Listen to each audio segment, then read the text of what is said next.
ചലച്ചിത്ര താരങ്ങളുടെ സംഘടനയായ അമ്മയുടെ കുടുംബ സംഗമം ജനുവരിയിൽ കൊച്ചിയിൽ നടക്കും. താരങ്ങളും കുടുംബാംഗങ്ങളും ഉൾപ്പെടെ 2000-ൽ-അധികം ആളുകൾ പങ്കെടുക്കും. കേസുകളിൽ പ്രതികളായ ദിലീപിനെയും സിദ്ദിഖിനെയും ചടങ്ങിലേക്ക് ക്ഷണിക്കും.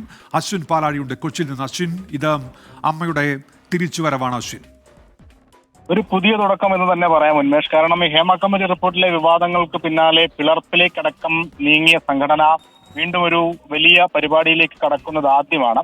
ഏറ്റവും പ്രധാനമായി ഒരു കുടുംബ സംഘം ജനറൽ ബോഡി അടക്കം വിളിക്കുന്നതിൽ വലിയ വിവാദങ്ങൾ, തർക്കങ്ങളൊക്കെ ഉണ്ടായിരുന്നു. അതിന് പിന്നാലെയാണ് സുരേഷ് ഗോപി ഈ പ്രശ്നത്തിൽ ഇടപെടുകയും കഴിഞ്ഞ കേരളപ്പിറവി ദിനത്തിൽ അമ്മയുടെ ഓഫീസിലെത്തി എല്ലാവരെയും ഒരുമിച്ച് കാണണം, ഒരുമിച്ചുണ്ടാകണം എന്നുള്ളൊരു സന്ദേശം നൽകുകയും ചെയ്തത്.